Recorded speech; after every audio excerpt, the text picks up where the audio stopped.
Fellas, say it with me. One, two.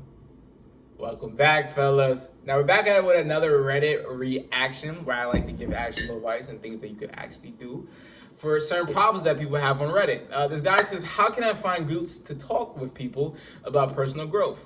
Hi, I'm loving the journey of self-development. However, my social circle of like-minded people is very limited. I would love to be part of a group that meets every week or two and chats and connect about personal growth and life and stuff. Preferably online, video meetings, and free. And I'm also located in Canada, if that makes a difference. Anyone know any groups or programs like this? Beautiful. So in this video, I want to talk about how to network with high level people, how to find high net worth people, and just honestly emerging yourself with like-minded men and women. So first of all, with emerging yourself with like-minded men and women, something that I've recently found is that you can generally look up certain discords based on search. So you can look up self-improvement Discord and find a whole bunch of self-improvement discords. You can look up personal finance and find a whole bunch of personal finance discords. And what's beautiful about this is that people love giving out game and advice. They'll answer any question that you have. They're from the whole cross of the world. So like because let's be honest, bro. And this is a problem that niggas in New York suffer with, is that you don't want to put the next man onto game because it feels like, okay, he may use this sauce to come up off of me or get better than me. You know what I'm saying? So if it's someone that like completely across the world, they have no problem giving you game because they don't have that fear in the back of their head, like, okay, this guy's gonna use this and start to do better than me type stuff, right? So yeah, that's one great thing, is to join self-improvement discourse, personal finance discourse, crypto discourse. This discourse about just general knowledge. What's great about that is that, with a book can tell you some great knowledge and you may start to apply it. But being in a community or a group where you can generally ask, the dumb questions or the questions that you have where you may be a little, cloudy with certain stuff, and someone that's, more experienced in that field or within that industry or within that niche, they can talk to you and tell you like, nah, this is what it is. That's amazing and beautiful. Now, when it comes to networking with, high net worth individuals, high value people, and people that don't even know you like that, the way that you have to approach them is that you have to kind of use their ego against them, right? And it's not really use their ego against them, but it's use their ego for them to like you, right? If you ask a real estate professional, how do I make money? He's gonna be like, bro, just work hard, have good discipline, and work for 6 months. Like, you're gonna hear the generic, like, go work hard and have discipline and remove this. You're gonna hear the genuine, the general basic advice. But if you ask something like, oh, so what's your opinion on the current real estate market right now? Then they're gonna start chatting a whole bunch about their opinion on the real estate market, and they may spill a little bit of sauce. They're like, oh yeah, so my opinion on the real estate market is that right now the bottom may be in about 3 months, and right now my way of of hedging that is buying a whole bunch of single homes. Now he just taught you how to get equity into a real estate building, into how to get equity into real estate, and you didn't even ask him, how do I get rich? But he just told you one way of how to genuinely get rich. You know what I'm saying? So people would rather and would love to speak their opinion more than feel like they have to give you something, right? The next thing is that you approach yourself with value and being able to solve their problems. Businesses are built off of solving problems. You go to a mechanic because you have car problems. You go to the health doctor because you have health problems. Businesses are built off the problems that they solve for their clients and their customers.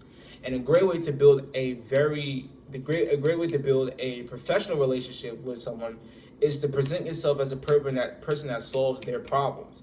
And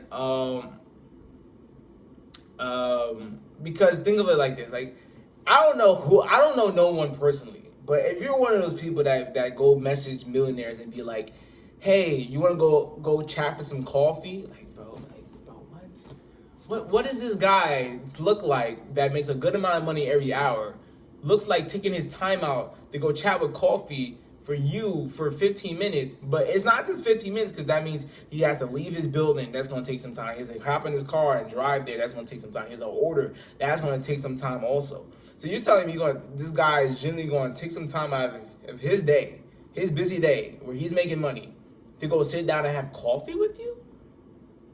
Where you provide no type of value? Bro, look, listen, you have to present yourself in a way where they feel like they're getting something out of it. It's the same way with if a guy that has 200 subscribers start asking a guy with 1 million subscribers, hey, you want to collab? That nigga with 1 million subscribers is going to be like, bro, I don't want to collab with you. I get nothing out of it. So you have to present yourself and think of a way that you can provide value with them and a way that you can solve a problem that they have. So if you want to network with Mr. Beast or a very high YouTuber, don't be like, hey, bro, you want to collab? Be like, hey, yo, look, listen, I know how to automate your TikTok videos. If you're interested, let me know. What's your opinion on volume versus quality content?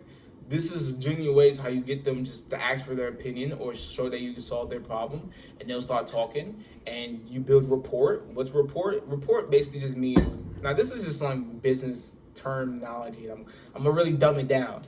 So building rapport is basically just where you build trust with a client, or you build trust with a corporation, it's basically just building trust. It's basically just like, just building trust. That's the most simple way I can put it. Now, there's multiple ways of building rapport, but really, at the end of the day, building rapport is just building trust with a corporation or a business or a client or just anyone in general. So, what are some other advice that I'll give when it comes to networking with, high value people, people of status, people of successes? You must dress like it too. You must make sure yourself is presentable. Now, when I was in high school, I'll be honest, I didn't really care how I look. I went months and months, like 4 or 5 months without a haircut. Didn't care how I looked. I had shitty acne. I was unattractive. So I didn't really care how I looked, and I didn't care to be extremely presentable. But now within my adult life, I keep my image up at a high standard. You know what I'm saying? Make sure the haircut good. Make sure the hair looks nice. Make sure the skin clean. Make sure I'm wearing a very presentable outfit. You know what I'm saying? And I always had this mindset, like, you never know who's watching, you never know who you're gonna bump into, so you have to always be prepared. You know what I'm saying? If you catch me sometime, it looks like I'm going on a job interview every day, nigga. What if I'm on? It looks like I'm going on a job interview every day. Or I have, like, the gym clothes. So it's either like I'm going to the gym or like I'm going on a job interview. You know what I'm saying? Because, I just have the mindset, you never know who you're gonna bump into.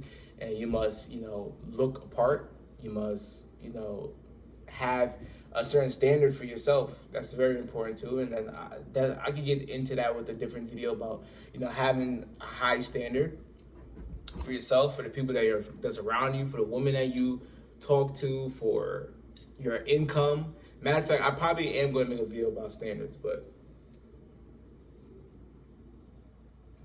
I appreciate you fellas coming in and talking about networking and some of my networking tips. Another thing when it comes to marketing, so not even with marketing, I'm just dropping gems right here. I'm dropping actionable gems. When it comes to marketing, the problem that I had when it comes to YouTube, I thought YouTube was like just upload videos. I thought business was like just make a product. But the problem is that it's not just having a good product. It's not just making the YouTube videos. It's not just having good value. It's about marketing too. And the thing about marketing is that you must figure out the exact avatar of people that you want to attract towards your videos. So instead of it being like, oh, self-improvement videos, no, like it's self-improvement videos exactly for men. Instead of it being like, oh, I help people with credit, like no, I help minorities that have more than $10,000 in debt that's in college fix their credit. It's about niching down so much that whenever you talk about the problems that you solve, and whenever you talk about, it's about, okay, I have two things I want to say. It's about niching down so much that when you talk about the problems that you solve, someone exactly fits that avatar of who you're talking to, and they feel like, wow, this person is speaking exactly to me and saying exactly the problems that I have, and they're saying exactly how they will fix the exact problems that I have.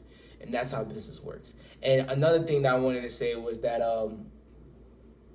within marketing is not just uploading good videos, and it's not just having a good product. It's about actually figuring out that avatar, like I said, and going towards it. So it's something that I've been doing is like joining Discord groups and connecting with people and doing a little bit of like sly self-promo, or going on to self-improvement Reddits and doing a little bit of sly self-promo, because it's not just uploading videos. I don't think that YouTube algorithm will be like, oh, this guy makes good videos, let's just start recommending him. It's like, no, damn, people are looking up this guy's name from TikTok, from Reddit, from Discord. They're getting traffic from all these different places. Let's catch this wave early and start putting him out for recommended. So it's not just about having good products. It's not about just providing value, solving problems. It's about actually finding who would like your thing. So another thing is like someone could just be posting on Facebook, let's say self-improvement videos. People from your hometown, they probably don't give up, right? But if you start going on to self-improvement exactly Reddit or self-improvement discourse, where people are actually like finding your exact market and finding the exact people of the problems that you will solve, they will be attracted to your product or your service. But nah, man, if you don't know, my name is Camille, like-minded men and women that want to be as physically, financially, spiritually. If you want to do that, get a ticket, become a jumbo, use wise kids, your pre-1 get a ticket. Hope you enjoyed the video, and I'm out. Yeah.